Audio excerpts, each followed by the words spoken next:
Welcome to Birds of Prey Sports, where we weekly cover Ravens and Orioles news. We're your hosts TJ and Jared.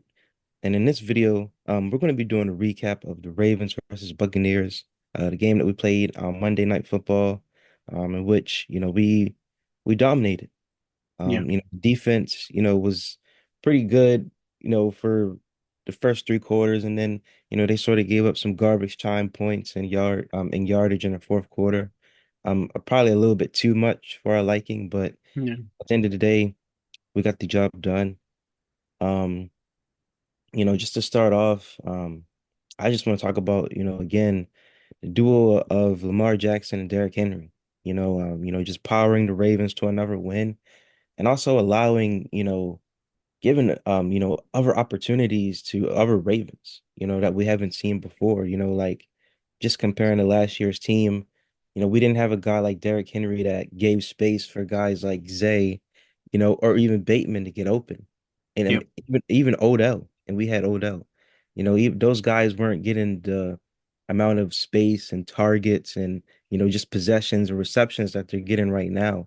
And I feel like you know, it's funny to say because, there's been a lot of high profile wide receivers like, D-Hop, going to the Chiefs, Amari Cooper going to the Bills, Devontae Adams going to the Jets, and possibly Cooper Kupp being traded. The Ravens are usually the teams, in on those discussions. And, now we have Zay Flowers and Bateman, doing pretty well. We're not in those discussions no more.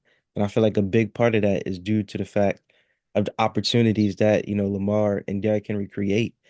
And so I think this game was a good indication of that. We saw Bateman have a beautiful, I think that was like a 50 to 57-yard touchdown reception.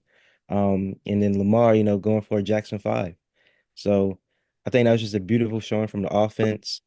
Um, Zay had a pretty good game as well. I saw he got his ankle rolled up, from the highlights, but I think he's doing okay, throughout the week. But just what were your thoughts on the offense? Well, first of all, kudos to you for having that much of input for not being able to watch the game. So Yeah. to see the highlights, probably look over the box score, have a great input on the game, But I guess when you look at this game, what was it, 41-31? Hmm. It looked like maybe a shootout or a close game, but it was nothing like that. If you, just like recognize like most of the Buccaneers' points came in the fourth quarter, where they scored like 21 points in the fourth quarter. Yep. So Yep. I mean, shout out to the defense for, locking in for a few drives because they were getting gashed. It was three straight drives where they were getting gashed, and then Marlon Humphrey got the pick. He got the pick again, and they stopped him on consecutive drives. Like, they were sacking them and they were causing incompletions. Like they were definitely doing their job. But again, like you got to finish the job though. Can't just like be like, all right, we played good for three quarters, or we played good for a few straight drives. We could just kind of lay back and play zone and just kind of chill out. No, continue to put the pressure on the pedal on the metal. Or whatever you want to say. You can't let this score be 41-31. It has to be. It should have been like 41-16 at most, honestly. So and then the onside kick. I mean, come on, guys. Like, it's just the league was like two for like 31 onside kicks, or no, it was it was something ridiculous like that, and the two were on us. So now there's two on us. So there's been two onside kicks recovered on us. So maybe you need to think about having a different hands team out there. But I don't know. This team is very locked in, especially offensively. It's crazy. I think the defense and offense like switched from last year, because last year it was the defense, having to do a lot of the heavy lifting with the offense, kind of, it started figuring itself out towards the end of the season, but the majority of the early parts and the middle parts of the season, it was like, you know, kind of, oh, we need the defense to hold this team to 7 or hold them to 10 or whatever, and it's like, it seems like it to completely switch, and I was hoping that Bills game would be a step forward for the defense for how they were last year. I mean, obviously, we're not going to be anything like how we were last year because, I mean, we lost a lot of guys. I think the defensive coordinator for the Titans, I think what was his name, Denard Wilson, I think he was our secondaries coach. They said Yeah. like the Titans secondaries went from like bottom of the league to top in just 1 year, and then ours just went from top to bottom. So we lost a lot of coaches, and it's just I don't know how. I think our defensive staff, is definitely maybe young and maybe inexperienced, especially since Zach Orr doesn't have any defensive coordinator experience at all. I mean, a lot of these guys come up through high school to college to the league, and but this is his first gig ever in the defensive coordinator position, and for that to be in the Baltimore Ravens, I mean that's a hell of a first gig to be honest, considering what the Ravens' history when it comes to defense. But there's been I think there's been a lot of they claim a lot of miscommunication and stuff like that. So what are we, week 8 now? So that stuff's got to get cleaned up soon, before that starts becoming an issue. Well, I mean it's already an issue, but Yeah, it's already an before it issue. starts, I'm gonna say it's already an issue, but before it becomes our downfall, because I don't want to prop up like, oh, we can play the Chiefs again, or we can play the Bills, or we can play the whoever in the playoffs and beat them.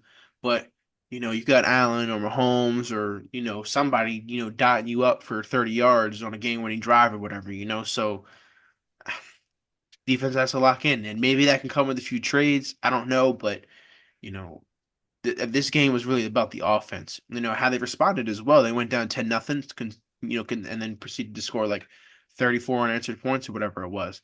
So shout out to Lamar. I mean, he's just continuing to ball out. Shout out to Henry. Henry's stats can go from like 50 rushing yards to 100 on one run.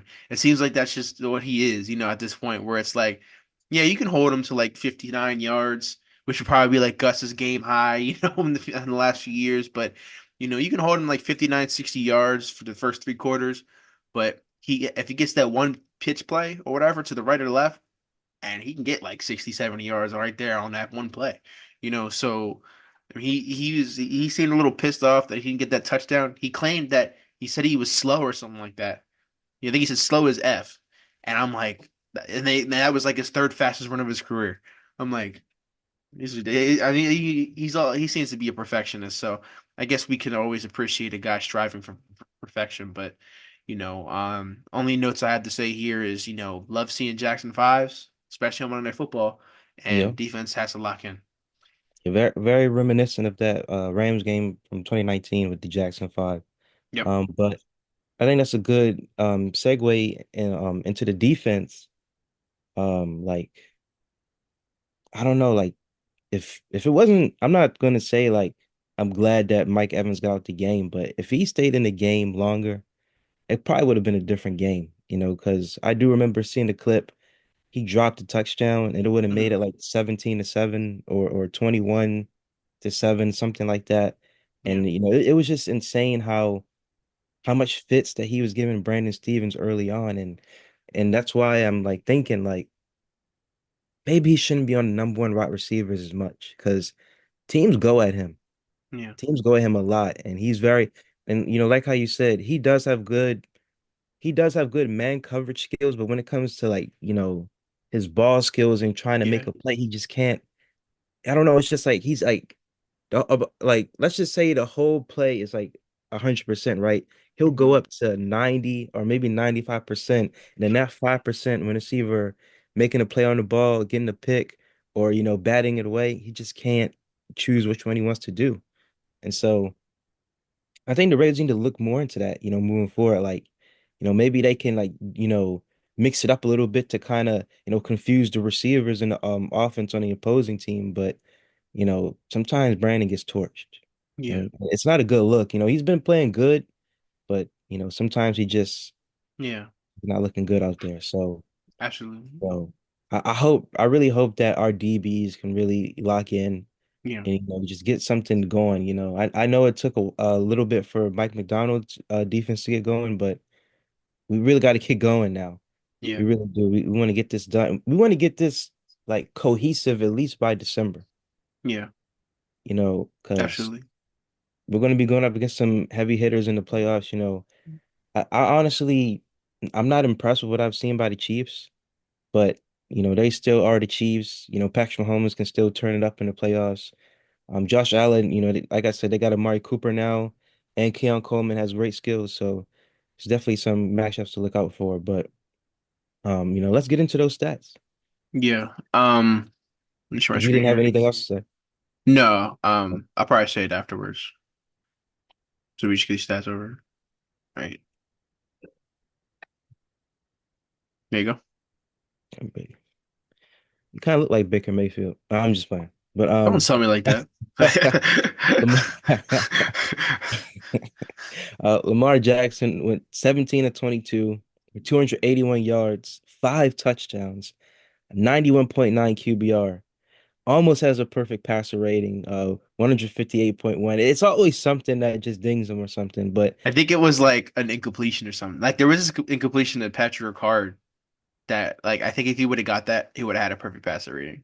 okay, I assumed it was the one to Zay where he like threw it behind him on that screen pass. But I see what you It mean. could be that one. I guess that Yeah, counts as a turnover. But yeah. look at Baker's QBR. He did. Ooh, 21.6. Oh my God. Surprised they didn't freaking remember the one time I think it was the Bengals game. I said like he had like a hundred something quarterback rating, but like he had like a 50 something QBR or whatever. And I'm like, what? Like that doesn't make any Yeah, sense. it doesn't make sense. But Yeah, I I'm think glad they what's gave him most 91. impressive. Yeah, Huh? yeah. I think what's most impressive is Lamar only had five incompletions. Yeah. So Yep. to match the number of touchdowns that he has. So he really locked in as a passer in this game.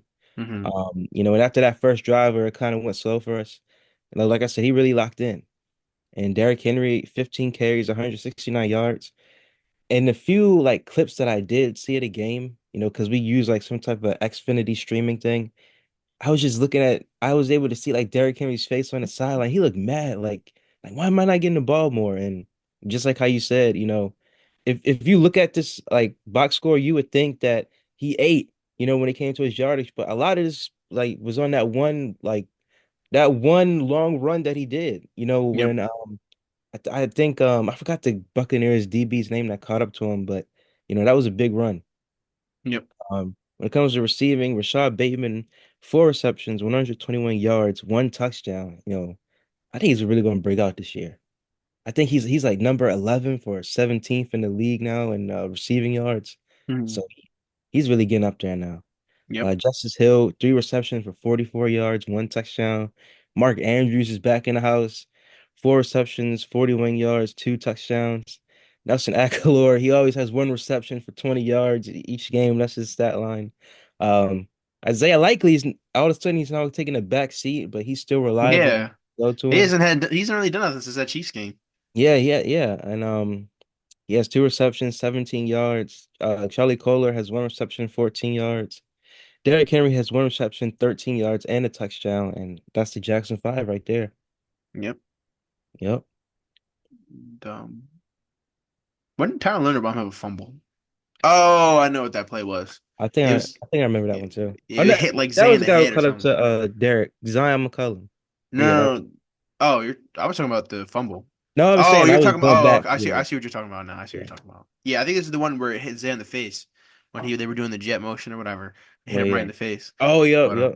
I remember that. anyways, transition to the defense. Roquan Smith had 18 total tackles. 11 of them were solo, so he was kind of all over the field in this game. Kyle Hamilton had 11 total tackles. Seven of them were solo. He had one pass deflection. Eddie Jackson had eight total tackles. Six of them were solo. Trenton Simpson had eight total tackles. Five of them were solo. He has a tackle for loss. Ardarius Washington had six total tackles. Four of them were solo. He has a sack and a tackle for loss and one QB hit. Brett Urban has four total tackles. Three of them were solo. Odafe Owe has four total tackles. Two of them were solo. He has a sack, a tackle for loss, and a QB hit. Marcus Williams has three total tackles. Three of them were solo. KVN has three total tackles. One of them were solo. He has a sack, a tackle for loss, and two QB hits. Marlon Humphrey did leave the game, but he did have two total tackles. Two of them were solo, and two pass deflections, and two picks. Well, so I said he's already at his career high at four. I said. Anyways, Brandon Stevens has two total tackles. One of them were solo. One of them was solo. Michael Pierce has two total tackles. Yannick has two total tackles as well. Nnamdi Madubuike has one total tackle. One of them was solo. He has a tackle for loss. Nnamdi's name hasn't really been that uh, out there when it comes to getting a lot of sacks or whatever. But we don't have the numbers on here for like pressures generated or overall disruption that he's caused. So maybe he's doing better. But I guess I would like to see him get 12 sacks again or whatever. But Yeah, for sure. and Nate Wiggins has one total tackle, one of them was solo, but he also has two pass deflections. And Devontae Walker played his first game, but it was only on special teams. um, So I'm gonna go to team stats here. Um, Ravens convert 22 first downs to the Buccaneers 28. We have 12 passing first downs, and they have 19. We have 7 rushing first downs, and so do they. We have 3 first downs from penalties, and they have 2. We ran 54 total plays, so they're 78. We have 508 total yards, so they're 481. On 10 drives to their 12. Our yards per play is at 9.4 to their 6.2. Um, let's see here. Lamar was sacked twice for 17 yards. We ran the ball in total for 244 yards, so they're at 125. Red zone. We went 4 for 5 in the red zone to said they're 8 to the 75. Three to their 5. We had 9 penalties for 84 yards, so they're 8 to 75. We had 1 turnover and they had 2. One of them was the fumble from Lamar, and then the 2 interceptions thrown by Baker, obviously. We actually didn't win the time possession battle. We only had the ball for 24 minutes and 55 seconds to the 35 minutes and 5 seconds. So a lot of that probably came in the second half. That's actually crazy when you think about it. Like only 24 minutes of the game, we had the ball. Like, and we did that Scored much. 41 points. I want to say 41 times. I wish we scored 41 times. But It's like that yeah. kid, Oh yeah, for the Commanders and Ravens a game. thousand. That was ridiculous. I always laugh about that every time I think about that because I'm like, maybe you said you got mad. Yeah, that's something you would say. I'm just playing. But No, it's not. But no, in all seriousness though, like, our Darius Washington and Nate Wiggins like dropped a few picks. I keep saying it every week. Like you gotta catch them, man. Like if they're given to you, we should have had 4 or 5 picks today, honestly. And honestly, Mhm. next week when it comes to us playing Jameis, with Deshaun Watson out now, um, he likes to sling the rock. So I remember someone said like, when you're playing against Jameis Winston, not a lot of footballs are going to hit the ground. Either you're going to your wide receivers or they're going to the DBs.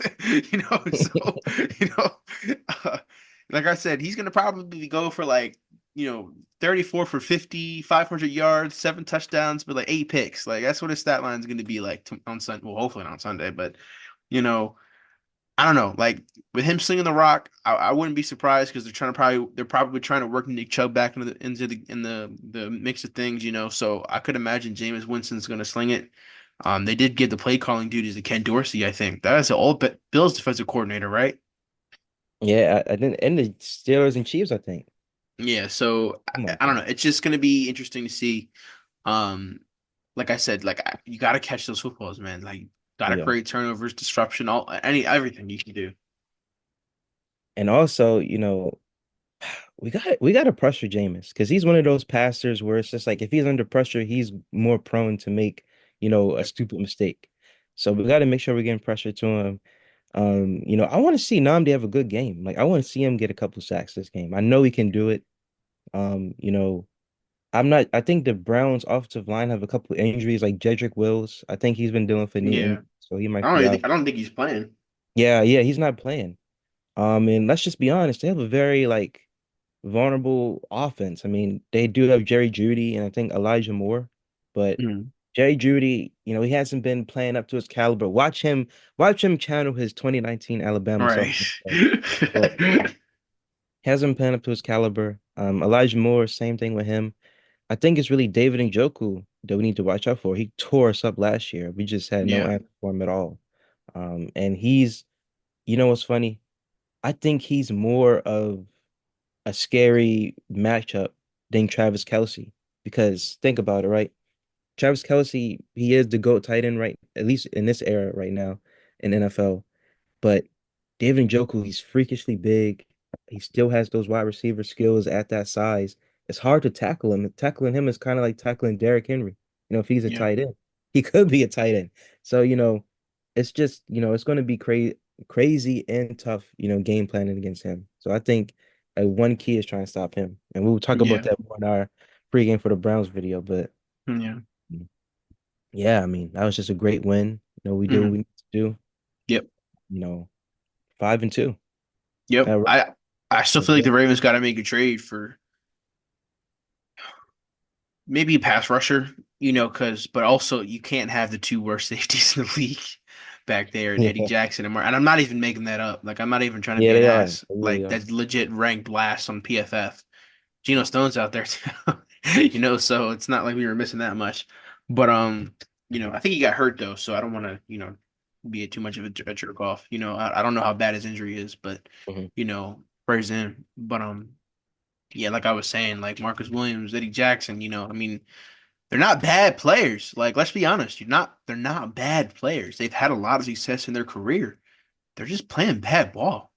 And Yeah. I was Yeah. watching somebody describe how Marcus Williams is playing, like he's just not making plays because like he's just playing so far away from the ball, and it's just like, for a guy being a free safety, he's not really doing much, so either make a trade for a pass rush to maybe make his job easier. Maybe they're asking him to do too much. Maybe they're not asking him to do enough. I don't know. But I mean, like, geez, man, like get a pass rush or something, or get a safety. Like I don't know, get Tyrann Matthew for all I care. So I don't know, man. I just feel like we need someone back there with some ball skills. Like just gonna create havoc. Create turnovers. I feel like Wiggins could be that. He gotta catch that damn ball, man. He's dropped Yeah. like 1,000 picks this year Get to already. the jugs machine. Yeah, he needs to. Because I was watching the Ravens Wired and like he let Marlon Humphrey steal that that interception from him. And everyone on the bench was like, you got to go and grab that. You can't let it wait to come for you. So and Marlon Humphrey did that. He attacked it. So unfortunately got hurt. So maybe he attacked it too hard, but I don't know. Just gotta get turnovers, man. Yeah, that's true. And hopefully we can see that in the Browns game. I feel like, players like Eddie Jackson and Marcus Williams are going to want to redeem themselves, so uh you good over there? Yeah, so I don't know why my light went out. But yeah, I really do believe they'll redeem themselves in the Brown game. Right. You just blinded our viewers. Just trying Anyways, to riz you up, guys. it's like these TikTok He thinks edits. Jenna Ortega's watching our video. Anyways, we can move on. You can close the video out. Uh, yeah, that's all we got for you guys in this video. Once again, a great win, 41 to 31. You don't really see the Ravens putting up 40 points like that, throughout their history. So Yeah. definitely something special we're witnessing this season. Make sure you check out our social medias, our Instagram, our TikTok, and our Twitter. Jared made an amazing Jackson 5 edit, that I really want you guys to check out and show some love. I mean, it's one of his best, and he's always cooking. He's always in his lab cooking. So make sure you like that on Instagram, comment on it, put those fire emojis, put the hearts. Talk about you, Jenna. I'm just playing. But put those in comments on there. Check out our Twitter, there's game updates on there. Check out our TikTok. There's the last vlog on there is from when Jared went to the Orioles playoff game. But we're gonna try to go to a Ravens game this season and put some more vlogs up for you guys. We both got new phones, so Yeah, expect so more yeah, I'm saying we expect got better quality vlogs. from the camera. I was trying to do a So vlog on my old phone, it'd probably blow up. they probably thought Greg Roman was in the stadium or something. The terrorist They're gonna activity. have to call the But government for me. They're gonna be like, "Why'd you blow up?" but yeah, we got a lot of great things going on. So make sure you check those out, show some love. And check out our second channel, Casual Cinema. I actually do have Alien Romulus, so we should watch it and then put a review up there on there. So, stay tuned for that. And yeah, that's all we got for you guys in this video. Bird Spray Sports, TJ and Jared. We're out. Bro.